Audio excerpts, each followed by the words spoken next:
Ahora sí, ya. Sí, ahora tenemos lo que son los antecedentes de este tipo de procedimiento. Bueno, todo empezó ya varias décadas atrás, en el año 73, con Worthing y Wickham, que describen esta técnica con el láser argón, y Krasnov con el rubí Q-switch. En el año 79, Weiss y Witter describieron esta técnica de argón en pacientes con glaucoma primario de ángulo abierto, teniendo muy buenos resultados. Y en el año 95, Latina y Park descubren este nuevo láser Jack Q-switch de 532 nanómetros, que ofrece una duración de pulso menor a la del argón, que es de 3 nanosegundos. Y en el año del 2002, la FDA recién incluye este tipo de procedimiento independiente a lo que es el ALT. ¿Pasamos? Entonces, ¿qué es el SLT? Es una fototermólisis que va selectivamente a las células pigmentadas de la malla trabecular, pero sin hacer daño a las estructuras aledañas, ¿no? Entonces, al ser absorbidas, requieren pues de solamente una breve ráfaga de este láser. ¿Pasamos? Los mecanismos de acción son varios, les voy a mencionar los principales, y uno de ellos es que esta energía láser estimula la actividad celular. Entonces hay un aumento de los macrófagos que hacen como una limpieza, como un peeling, como una remodelación de esta matriz extracelular. También 8 horas posteriores a este procedimiento hay una expresión y secreción de las interleuquinas 1 beta y TNF alfa. Lo que hacen es también una remodelación de la matriz extracelular yuxtacanalicular. Luego también con este procedimiento lo que se hace es regular la permeabilidad de las células del canal de Schlemm. Esto induce a un desmontaje de la unión intercelular, entonces hace un mecanismo muy parecido al que hacen los análogos de prostaglandinas. Siguiente. ¿En qué pacientes vamos a usarlo? En todos los pacientes que tengan ángulo abierto. El ideal sería el recién diagnosticado. También estén usando uno o de tratamiento a pacientes que no cumplan con o sea, que no tengan una buena adherencia o poca también tolerancia por ya sea a reacciones adversas a estos fármacos, y va muy bien en pacientes, como les decía, de ángulo abierto, entre ellos los pseudoefectivos o los que son secundarios a esteroides. Una de las principales ventajas de este procedimiento es que reduce la presión intraocular sin el cumplimiento del paciente. Siguiente. En los que está contraindicado son en los glaucomas inflamatorios o uveíticos, en los glaucomas congénitos y en los que no se pueda visualizar el lugar donde se va a hacer el procedimiento, que es la malla trabecular. Siguiente.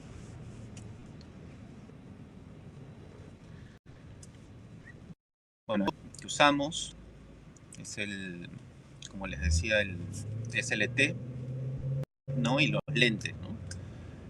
Los que me gustan más son los de un espejo. Entre ellos está el Segal, que tiene un nuevo índice de refracción, nos da una amplia visión y muy nítida visión del ángulo, y fuera de eso baja el factor de láser en 1.5. Esto quiere decir que usamos parámetros más bajos para realizar el procedimiento. Otro muy bueno es el lente de los que inventaron este láser, que es el de Latina. Siguiente.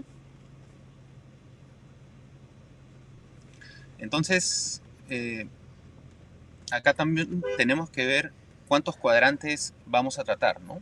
Si tratamos menos o tratamos más, acá les voy a explicar si tenemos mejores resultados. Siguiente, por favor.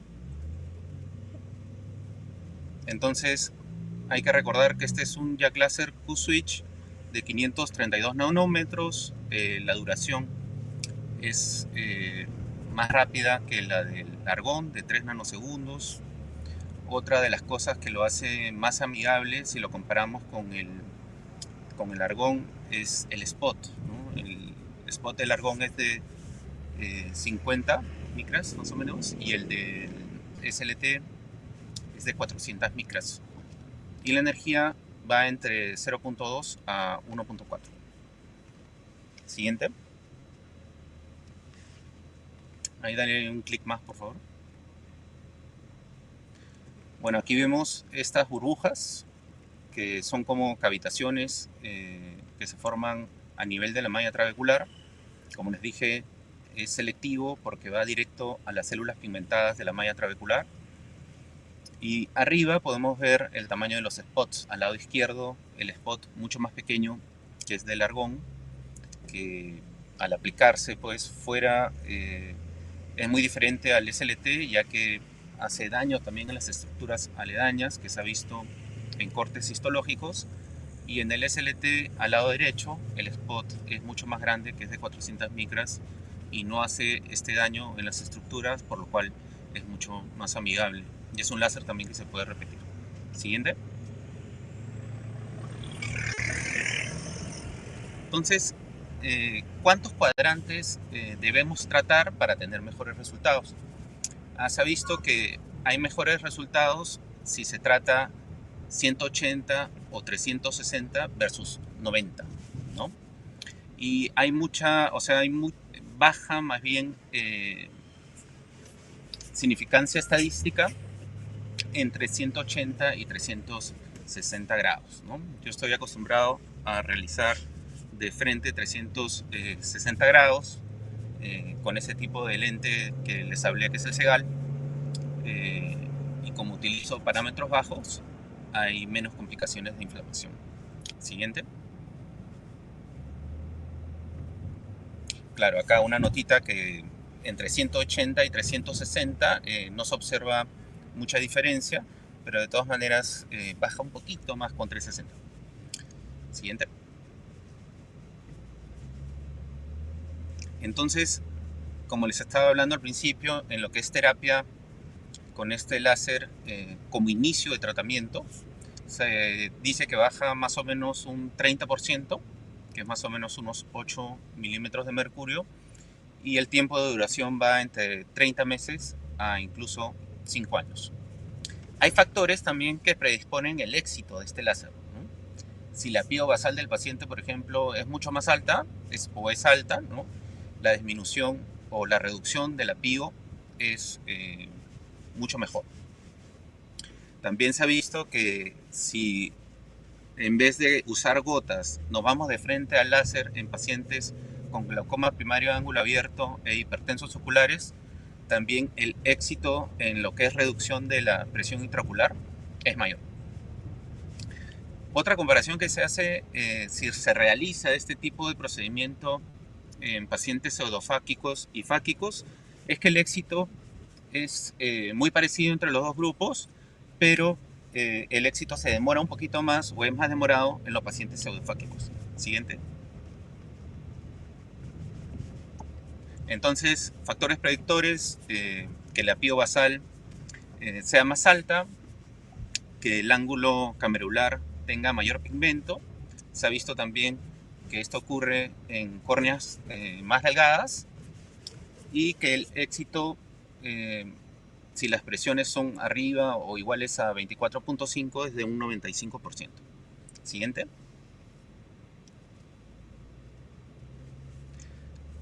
Estos factores sí no están correlacionados con la eficacia del SLT, que es la edad, la gravedad del glaucoma, la potencia del SLT, el tipo de glaucoma también, o la desviación media de los campos visuales o el grosor de la capa de fibras nerviosas. Siguiente.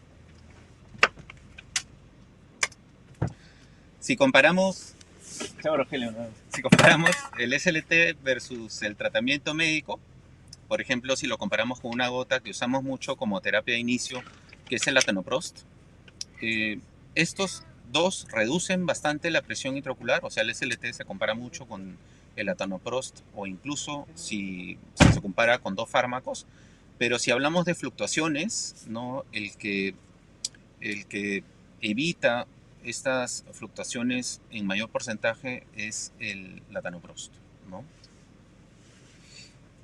Como les dije al principio, también si se realiza este láser, pues no se requiere el cumplimiento continuo del paciente, ¿no? Siguiente. Acá para mostrarle lo que es la fototermólisis, ¿no? En la parte superior vean toda la energía que se usa en la malla trabecular con el argón láser, y en la parte inferior solamente que se va selectivamente a estas células pigmentadas de la malla trabecular. En los dos casos, en los dos tipos de intervención, los resultados son similares, pero miren el daño que hace el argón en la parte superior derecha en la malla trabecular versus en la inferior derecha en el SLT, en los cortes histológicos. Pero nada, luego es un láser selectivo que se puede repetir incluso, pero el índice de éxito baja con cada repetición. Siguiente.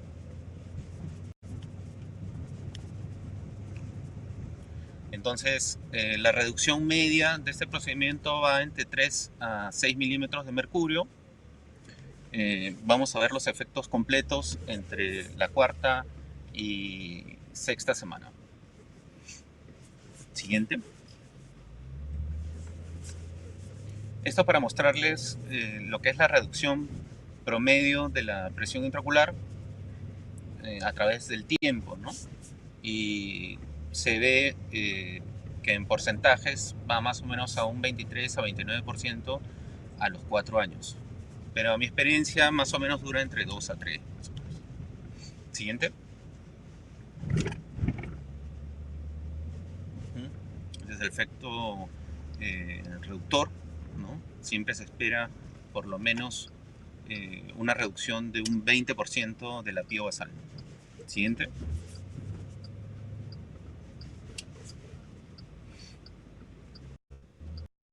Como les decía en unos slides anteriores, es que se compara a la reducción de uno o dos fármacos. Siguiente.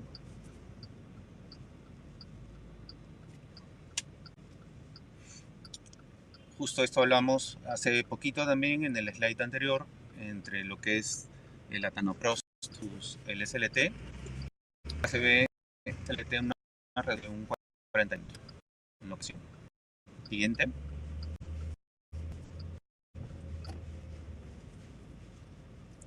Entonces, acá observamos las ventajas del SLT, ¿no? Y unas de los casos que podemos son que se han realizado ALT previo, en la cual sí hay una reducción beneficiosa si se les realiza posteriormente una trabeculoplastía láser selectiva. Si se compara con los medicamentos, hay muchos estudios que comparan la inversión del paciente entre medicamentos tópicos y el láser, y se ha visto que el SLT es menos costoso después de 13.1 meses. Siguiente. Bueno, y esto es para que quede pues como mensaje de este procedimiento, es que es corto, demora, que será más o menos unos 10 a 15 minutos los dos ojos, es ambulatorio. Eso sí, yo le digo a mis pacientes que hay un poquito de dolor como tipo punzada, poco, pueden tener visión borrosa y dolor de cabeza. La recuperación es rápida porque ese mismo día es cuando tienen estos síntomas, pero al siguiente día se pueden reintegrar al trabajo y tiene un muy buen perfil de seguridad.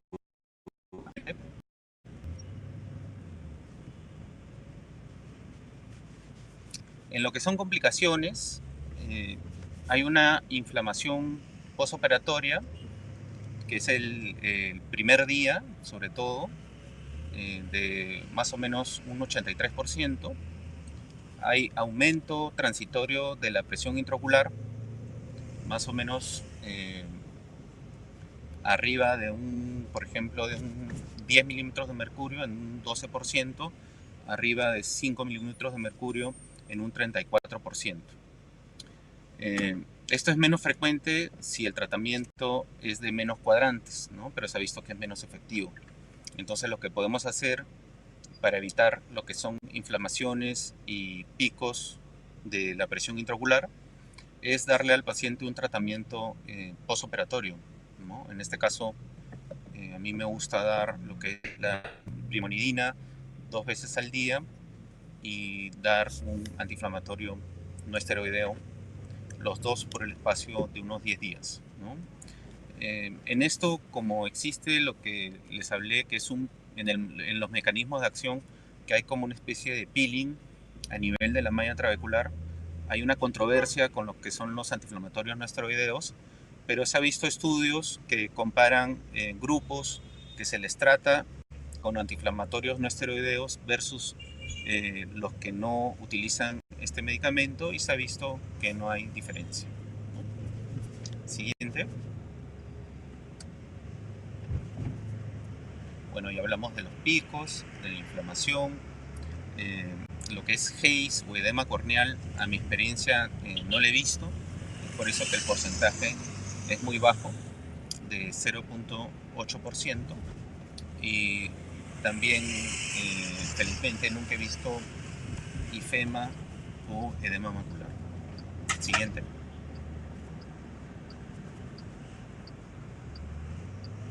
Entonces, como les hablé, este tipo de láser, a comparación del argón, sí se puede repetir, ¿no? Pero el índice de éxito en la segunda o tercera repetición eh, va bajando, ¿no? Siguiente. Ah, bueno, eso es todo lo que les quería presentar. Muchas gracias.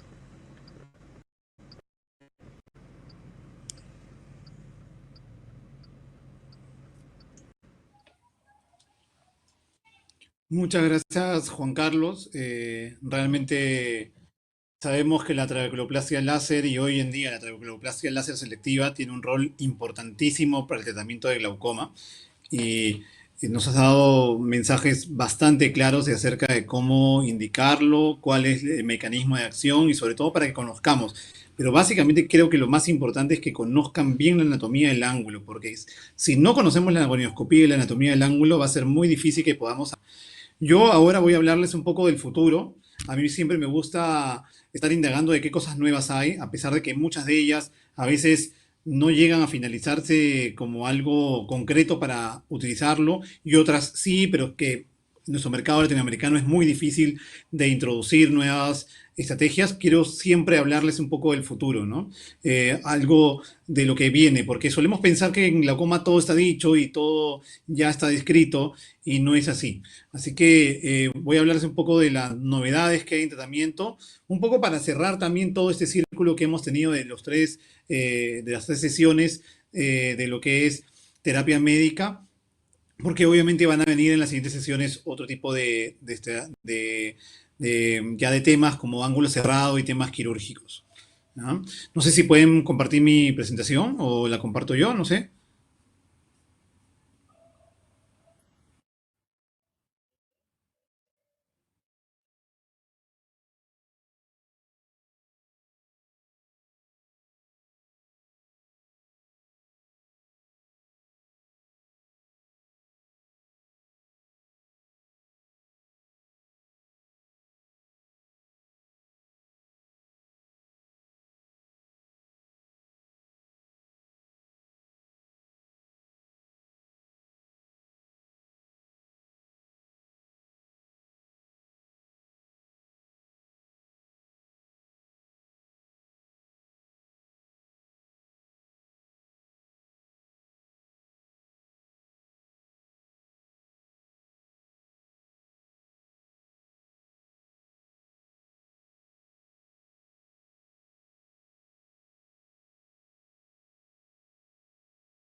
Bueno, entonces, como les iba diciendo, yo quiero hablarles acerca de algunas novedades. Voy a correr un poco porque ya estamos sobre la hora, pero siempre para mí es importante poder mostrarles esto y saber que el futuro del glaucoma es prometedor. El glaucoma está de moda y de hecho todos nos vamos a enfrentar al glaucoma y siempre solemos responderle las preguntas al paciente: doctor, no hay nada más, no hay nada nuevo, si me voy a Japón, me voy a Estados Unidos, me voy a Alemania, no hay nada nuevo. Y nosotros solíamos decir que no, hasta que empecé a investigar un poquito y a encontrar las novedades que se presentan.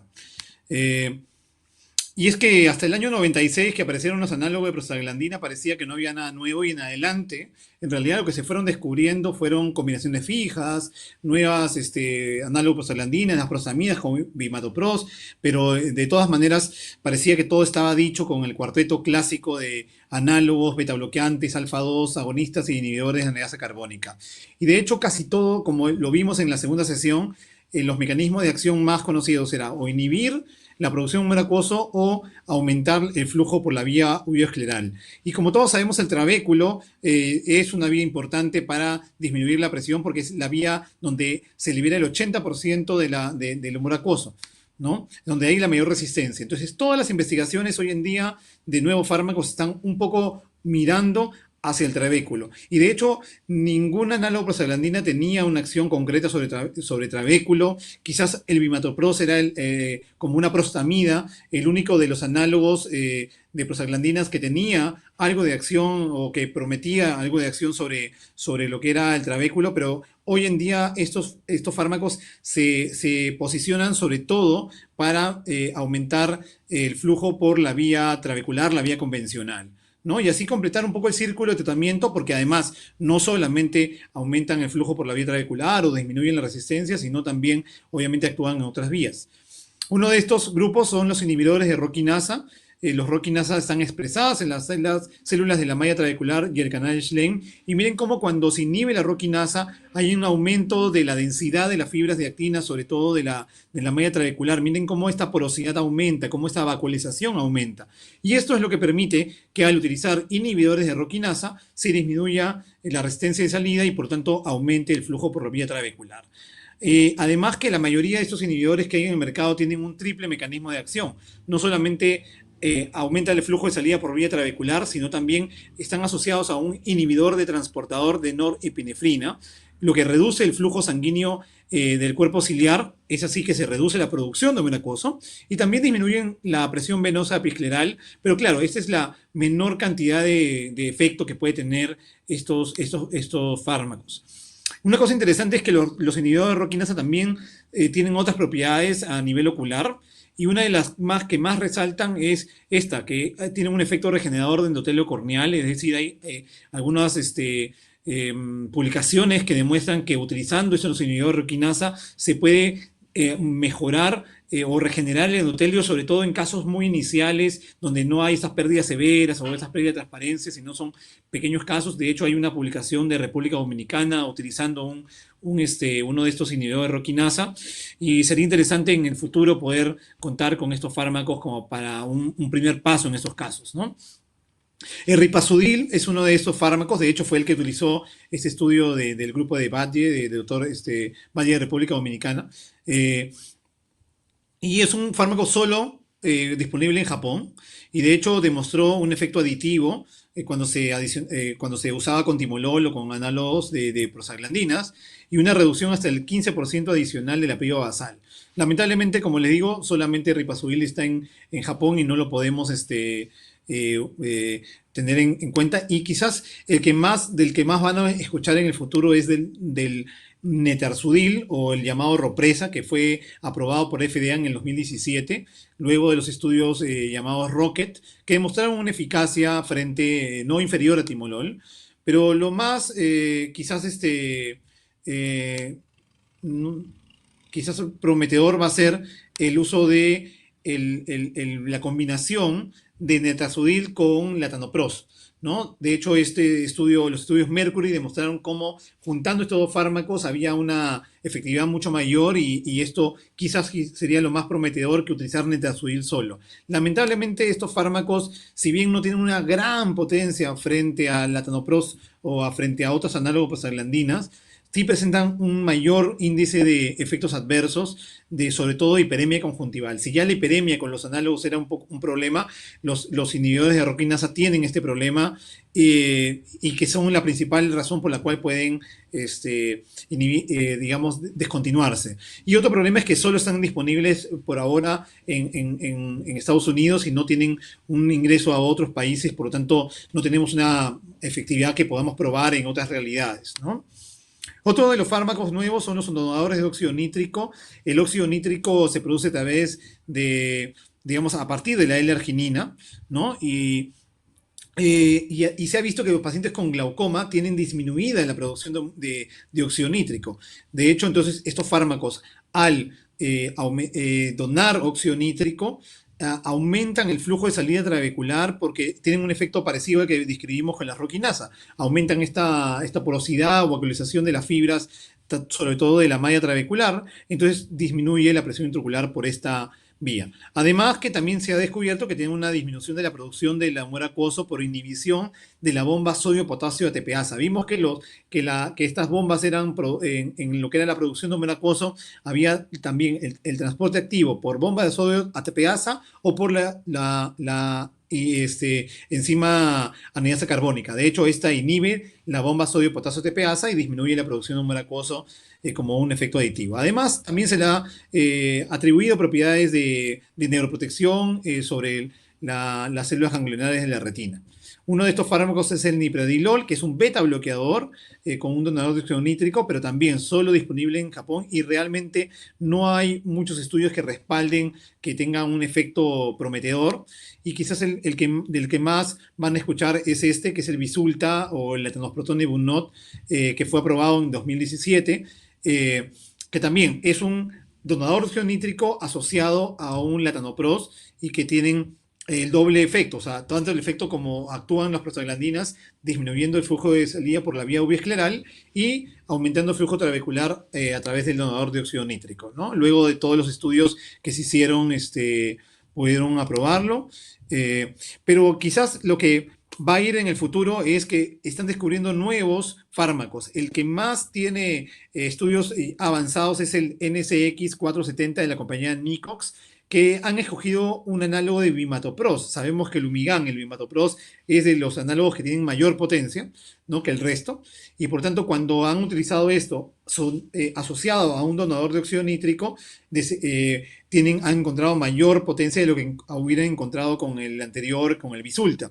En este momento están completando los estudios de fase 3, con miras en el 2022 poder tener ya la aprobación de FDA para su comercialización, ¿no? Y en el futuro se van a utilizar las vías del óxido nítrico mucho más directas, o inhibidores de la fosfodiesterasa 5, como ocurre, por ejemplo, para los fármacos de la disfunción eréctil, o estimuladores de la guanina ciclasa, como ocurren con fármacos para la hipertensión pulmonar. Ya no utilizar la vía solamente de óxido nítrico, sino directamente estos estimuladores o inhibidores para estimular esta vía de tratamiento. Otro de los fármacos nuevos son los agonistas de receptores prostaglandínicos EP, es decir, no utilizan el receptor de las prostaglandinas, que es el prostaglandina F2-alfa, sino utilizan los receptores EP, EP1, EP2, EP3, EP4, y algunos de ellos son mucho más específicos para la acción. El cepetapros o el llamado Honor 9054, empezó como D126 porque ha sido comprado y recomprado. Hoy día una compañía llamada Santen es la que ha comprado y le ha puesto el nombre de cepetapros. Es un agonista dual de receptor EP3 y de FP, y por lo tanto tienen un efecto que se ha demostrado para disminuir la presión, tanto por estimulación del flujo por la vía ubiescleral, también por la vía trabecular. También están completando su estudio fase 2, el llamado Angel, donde ha demostrado un efecto similar al latanoprost, y obviamente se espera que en combinación con análogos puedan tener una mayor potencia. Y este fármaco llamado Eibelis, que es el omidepag isopropil, que está aprobado ya para su uso en países como Japón y Corea, es un agonista no prostaglandínico de otro receptor, del EP2, y que creo que tienen una mayor promesa que el anterior, porque ya ha sido aprobado en otros países y están completando justamente estudios como para poder introducirlo. Y interesante porque en uno de los estudios demostraron que en pacientes no respondedores a prostaglandinas, cuando hacían el cambio con este omidepar isopropil, el Erivelis de Santen, había una reducción de la presión cuando hacían este cambio. Es decir, es un fármaco que podría tener una efectividad sobre todo en aquellos pacientes no respondedores a la danopros, como mostraron en el estudio Fuji. Pero quizás de lo que voy a hablarles hoy día sí es algo más concreto, que es los nuevos sistemas de liberación de drogas en glaucoma. Algunas son ideas y algunas son ya cosas probadas.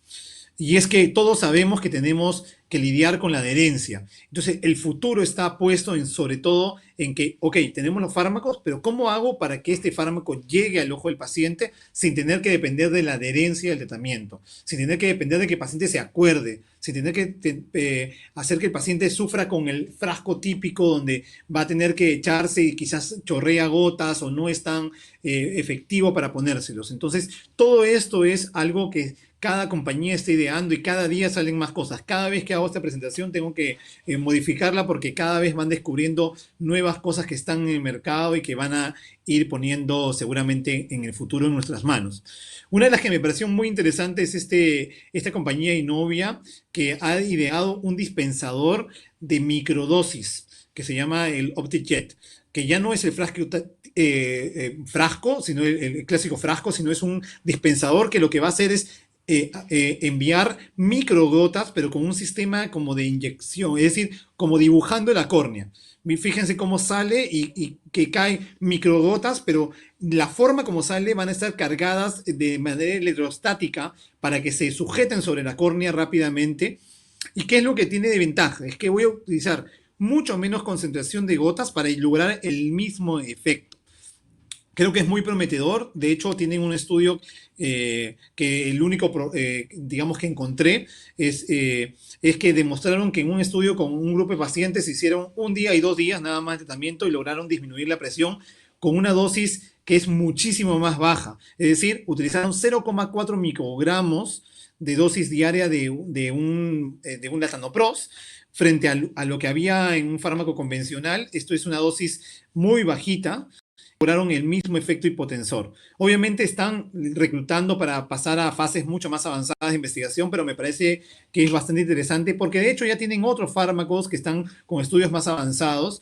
Lamentablemente después del 2019, con la entrada de la pandemia, dejé de ver publicaciones de ellos y no tengo mayores noticias, pero quizás es, como digo, han ido avanzando en otras áreas como fármacos como la pilocarpina en microdosis para el tratamiento de la presbicia o también para dilatar pacientes, etcétera, con fármacos buscando eso.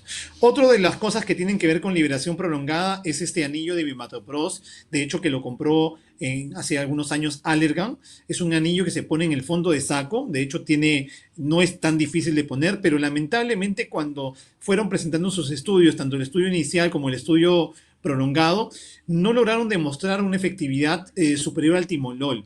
Por lo tanto, quizás esto hizo que se detuviera digamos, la idea de proseguir en una aprobación por FDA en un estudio fase 3. Pero fíjense cómo es un anillo que se pone en el fondo de saco, era muy fácil de retenerlo, no había una gran molestia en el paciente y casi no se notaba, iba liberando el bimatoprost en el tiempo y quizás modificando algunos temas de dosis o del inserto van a poder lograr que esto sea una idea bastante más novedosa, con una efectividad mayor, pero hasta el momento no fue algo que mostró mucha diferencia en la presión y sobre todo porque no mostraba, como podemos ver, una efectividad mayor al timolol, ¿no? En el tiempo. Otra de las compañías que está también muy interesadas en farmacoliberación prolongada es Ocular Therapeutics, que en este caso nos presenta un inserto de canalicular, es decir, en el conducto canalicular.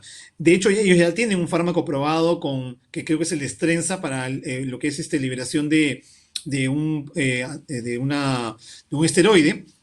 Pero en este caso, cuando presentaron sus endpoints, o sea, sus resultados, en uno de los objetivos no lograron tener el resultado deseado y por lo tanto esto motivó que no pudieran ser aprobados por FDA y hasta este momento ya no he visto nuevas noticias de esta idea de Oculus Therapeutics. Están seguramente reformulando algunas cosas de la compañía, pero es una idea bastante buena en lo que respecta a liberación, sobre todo porque ya tienen un fármaco probado para el uso en esteroides, ¿no?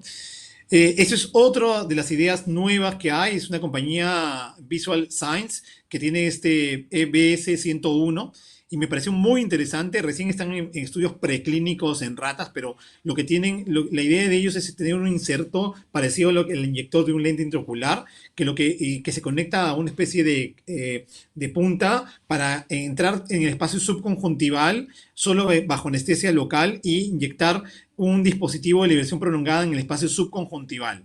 De hecho, ellos proponen esto como para que salga al mercado en estudio fase 3, perdón, para el año 2023 y poder aprobarlo para el 2024, pero creo que todavía están bastante retrasados, pero es una idea buenísima tener un inserto subconjuntival de fase de aplicación en el consultorio bajo anestésico tópico, pero veremos cómo les va en el tiempo con los estudios.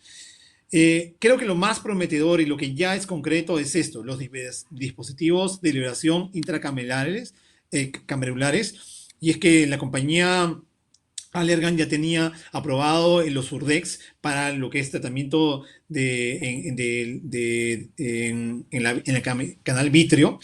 Y ellos mismos tienen hoy día aprobado ya este fármaco que es el llamado Durista, que es un implante de Bimatopros que va en la cámara anterior, ¿no? Fue aprobado en el 2020, lamentablemente hoy todavía aprobado para una sola aplicación, pero es muy interesante ver esto porque ellos demostraron en sus estudios tanto el Apolo como el estudio Artemis, la efectividad frente, obviamente, a Timolol y en el estudio fase 3, perdón, en el estudio fase 2 frente al mismo Bimatopros tópico y en el estudio fase 3 no superioridad frente a Timolol y demostraron que había una disminución de la presión intraocular sostenida durante un año después de la tercera aplicación. Es decir, si aplicaban 3 veces este inserto, un año después no había necesidad de seguir aplicando ningún tipo de fármaco, solamente con la tercera aplicación del Bimatopros de liberación prolongada. Lamentablemente está aprobado para una aplicación, por lo tanto esto obviamente es un poco contradictorio con los resultados que ellos han obtenido. Pero algo muy interesante era que por qué ocurría este efecto, por qué el 80% de los pacientes después de un año seguían teniendo efecto y por qué el 36% de pacientes después de un año seguían teniendo un efecto con la tercera aplicación. Y era porque se vio que los pacientes que tenían Bimatopros de liberación prolongada en cámara anterior presentaban una mayor remodelación de la matriz del cuerpo ciliar frente a lo que ocurría con el Bimatopros tópico. Por tanto, esta mayor remodelación de tejido que se ve con la aplicación del Bimatopros en cámara anterior quizás era lo que daba la efectividad en tiempo más prolongado que lo que ocurría. Fíjense cómo en esta gráfica podemos ver que todas las dosis que probaron, cualquier dosis que probaron, fue superior en el tiempo, después de un tiempo, a lo que ocurría con el Bimatopros tópico. Esto da lugar a pensar que ese es el futuro en algunos pacientes. Obviamente, yo, si lo veo de la óptica del paciente, tener que inyectarme cada cierto tiempo no sería tan cómodo, pero quizás es una solución bastante prometedora para aquellos pacientes no cumplidores, para aquellos que tienen problemas de adherencia, para aquellos que tienen problemas de accesibilidad a las gotas. Y de hecho, no es la única compañía que ya está trabajando en estos dispositivos de liberación prolongada. Por ejemplo, la misma compañía Oculus Therapeutics está trabajando en un dispositivo de liberación prolongada de Trabapros. Y fíjense, esto es otro dispositivo diferente, ya no liberado en cámara anterior, sino puesto en el trabéculo de la compañía Glaukos, que es una compañía que diseñó el iStent y que en este caso lo que hace es inyectar en el trabéculo un dispositivo de liberación prolongada para que libere Trabapros de manera sostenida y están trabajando ya en un dispositivo de mayor reservorio para que esto pueda tener un año de duración. Entonces, fíjense cómo esto puede ser una solución en el tiempo a lo que son problemas de adherencia y tratamiento y que ya es una realidad, porque si ya vimos que el Durista fue aprobado, de hecho falta muy poco para que puedan aparecer nuevos fármacos. Glaukos está trabajando, por ejemplo, en un dispositivo muy parecido al i2, pero i2 ROC, es decir, con una ROCkinasa. En conclusión, podemos decir que hay novedades todo el tiempo y que de hecho las nuevas drogas están apuntando al trabéculo y lo más, digamos, aceptado hoy en día en el sistema de liberación van a ser los dispositivos intracamerales como una opción frente a las gotas para los problemas de adherencia y tratamiento. Muchas gracias por su atención y vamos a ahora pasar con el pleno a lo que es algunas preguntas que quedaron pendientes que he visto que hicieron, sobre todo para la doctora María Fernanda que estuvo y que gracias seguramente por estar ahí con todos nosotros.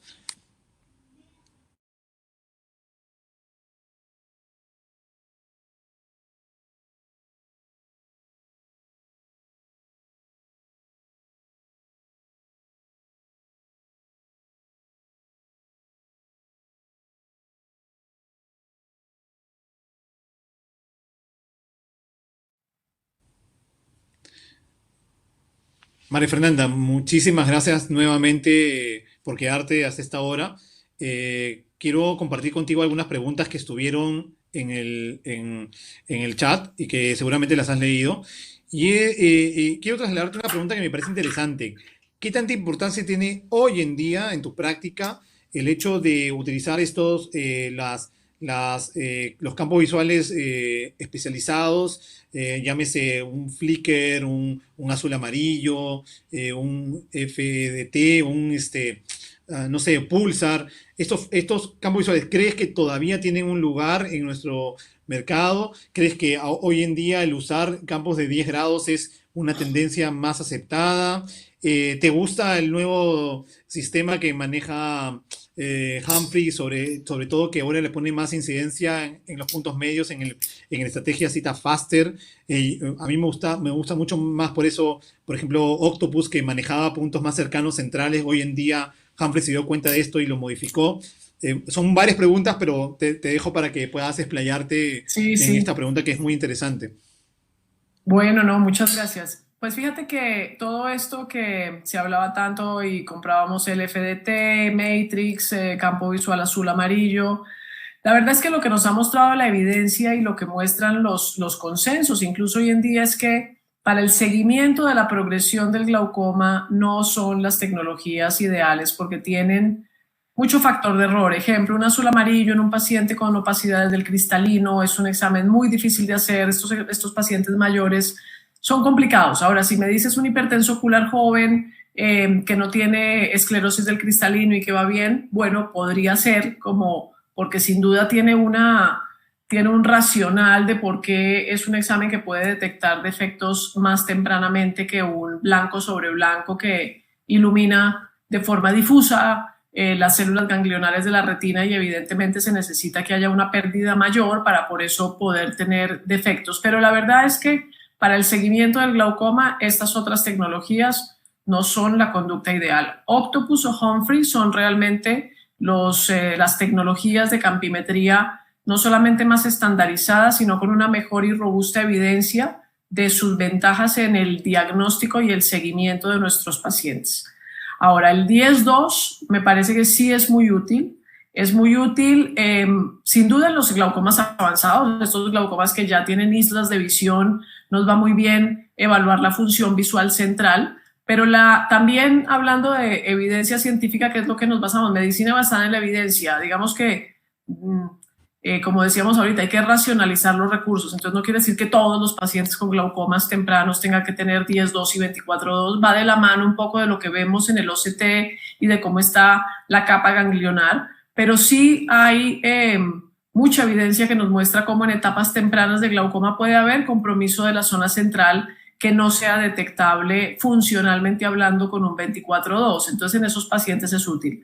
Como lo dijiste, la nueva estrategia de cita faster en el Humphrey es bien interesante, por lo menos es meter otros puntos adicionales dentro de ese 24-2 que sin duda subestima la función central, pero claramente no es lo mismo que un 10-2. O sea, en un 10-2 tiene 68 puntos estimulados de visión central, mientras que en el Cita Faster simplemente estás agregando 10 puntos adicionales a la zona central, pero pues te puede dar una guía y evidentemente siendo un examen, como su nombre lo indica, faster, mucho más rápido para el paciente, pues eventualmente también es una medida en que podemos hacer más campos visuales más frecuentemente. Esa es tal vez una de las ventajas de tener tecnologías de campimetría más rápidas, pero sensibles en la detección, y es poder hacer más exámenes. No quiere decir que necesariamente nos detecten más cosas, sino que sean lo suficientemente sensibles y que no pierdan precisión frente a su equivalente, en este caso cita estándar 24-2, pero que nos funcionen. Entonces yo creo que eso, pero realmente Flickr, pruebas de movimiento, azul amarillo, ha caído muy en declive de nuestro uso y no son tecnologías para seguimiento. Para screening es otro tema, y el tamizaje en glaucoma también es un tema bien discutido, cómo se hace un buen tamizaje en una población para glaucoma, pero realmente para progresión no serían las tecnologías adecuadas. No, excelente, excelente respuesta. Totalmente de acuerdo contigo, ¿no? Hoy en día eso ha caído en desuso y sobre todo porque y si ya hay una dificultad para leer campos visuales en el oftalmólogo que no es especialista en glaucoma, eh, hay mayor dificultad para interpretar estos exámenes que a veces muestran opacidades que simplemente porque la gráfica de grises es un estándar distinto y muestran defectos que a veces no necesariamente son patológicos. Así que yo creo que deberíamos utilizar lo que es más común y lo que ahora ha demostrado en los consensos de la sociedad mundial y todo, que es lo que debemos utilizar, ¿no? Una pregunta más para ti es, lo ilustraste muy bien con el caso clínico, me encantó el caso porque fue muy ilustrativo y es estos pacientes que ya están con la presión baja, ¿no? O sea, ya llegaron. Primero, ¿cómo identificar la progresión de estos pacientes? ¿Cada cuánto tiempo? Y si identificamos progresión, ¿qué más hacer? ¿Qué más buscar? Yo sé que lo dijiste, pero quizás queda como un recordatorio para puntualizar. O sea, está en 11, pero sigue progresando. Tengo que irme a buscar por dónde, ¿no? ¿Cuál es el problema? ¿Dónde está el problema del paciente, ¿no?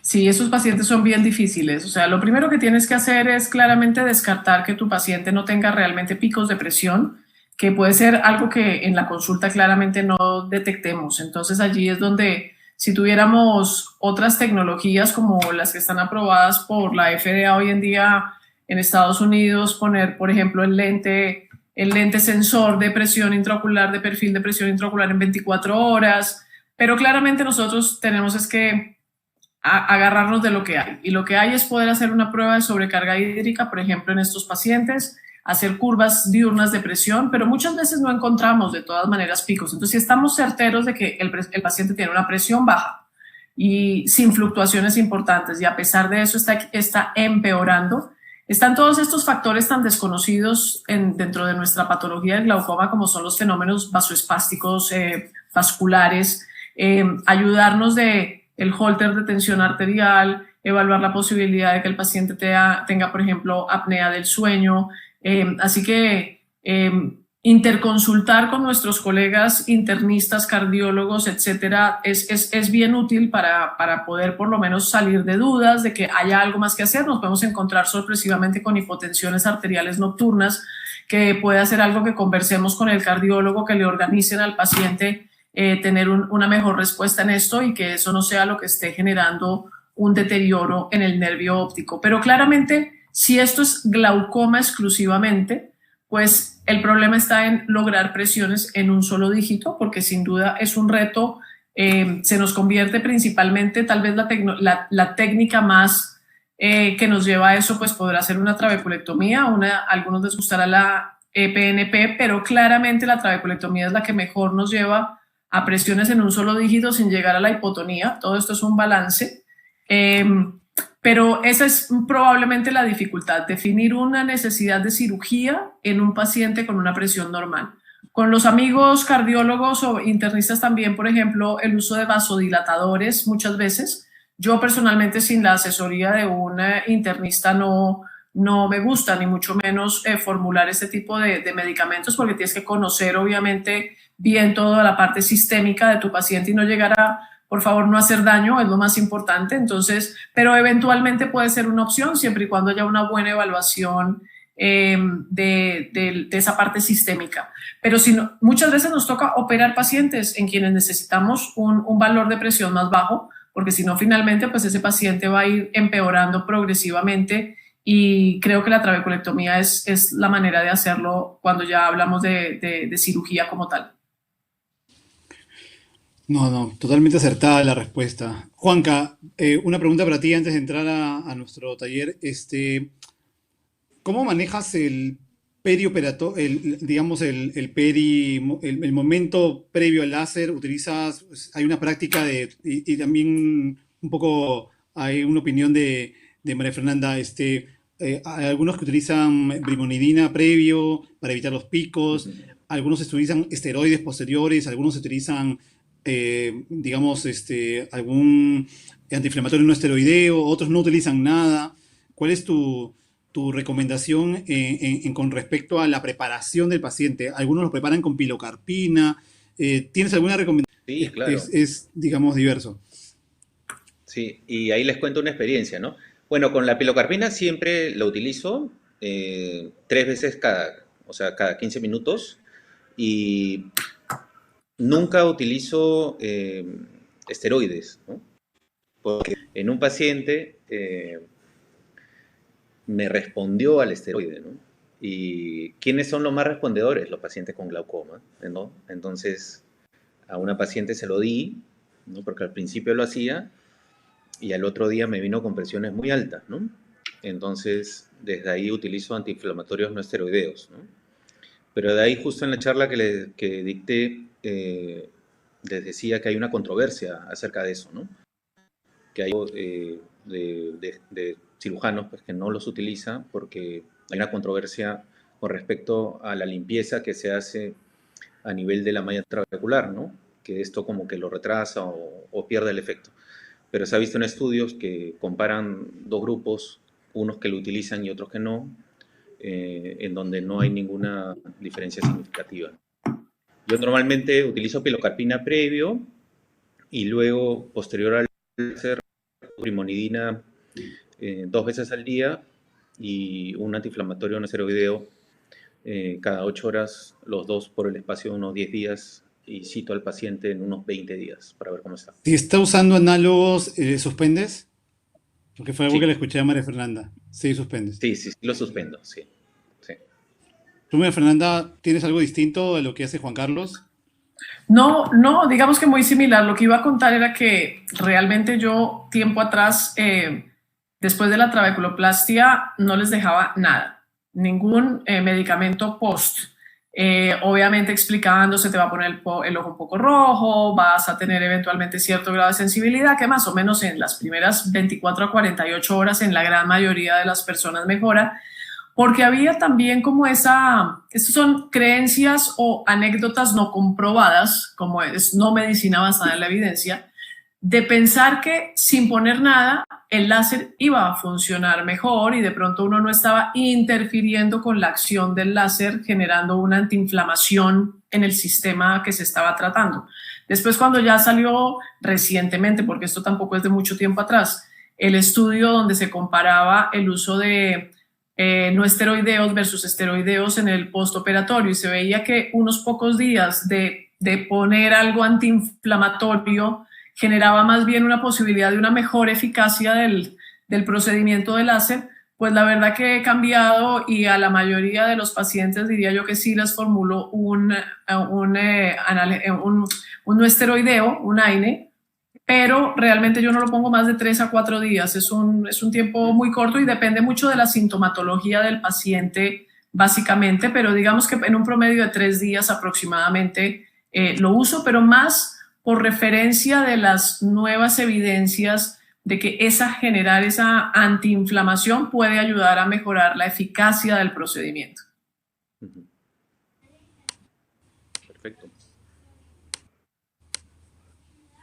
Y el tipo de lente Excelente, excelente. Tegal también, que lo utilizo, me parece interesante porque baja, como les dije, el factor del láser, más o menos 1.5. Entonces, los parámetros que utilizo son mucho más bajos, ¿no? Normalmente utilizo el más bajito del láser que tengo, que es 0.3 millijoules, ¿no? Qué Y con bueno. eso sí llego a hacer un buen procedimiento. ¿Sí? Perfecto. Muchísimas gracias, María Fernanda. Realmente ha sido un lujo escucharte estas dos sesiones. El tiempo va corriendo, pero nos encantaría seguir charlando. Pero nada, queremos agradecerte desde el capítulo peruano de glaucoma de la Sociedad Peruana de Oftalmología por haber aceptado estas ponencias, haber compartido con nuestros residentes. Ha sido de mucho provecho escucharte y obviamente invitadísima para cualquier otro evento próximo que tengamos. Ha sido realmente un placer y un honor poder compartir contigo en esas noches. Juanca, no te vayas, quédate. Y le digo a todos que ahora vamos a pasar a una discusión de un caso clínico que de hecho ya la doctora María Fernanda le sopló casi todas las respuestas, así que no hay nada que no puedan responder. El caso clínico, pero para ello tienen que entrar todos al link, no tú Juan Carlos ni Gustavo, sino todos al link que dice talleres. Hay un link encima de su presentación que dice preguntas, encuestas y luego dice talleres. Aprieten ese link y ahí aprieten ese botón y ahí van a ir en la parte de su y van a derivarlos a la sala donde nosotros vamos a ir discutiendo ese caso y nada, nos reunimos al final de acá. Vamos a hacer 15, 20 minutos para poder discutir. Gracias, María Fernanda. Nos vemos en una próxima ocasión. Con mucho gusto. Gracias, Que sigan Fernanda. disfrutando. Chao, Juan Carlos. Un saludo, Santiago. Mil gracias a todos. Un saludo. Gracias. Gracias.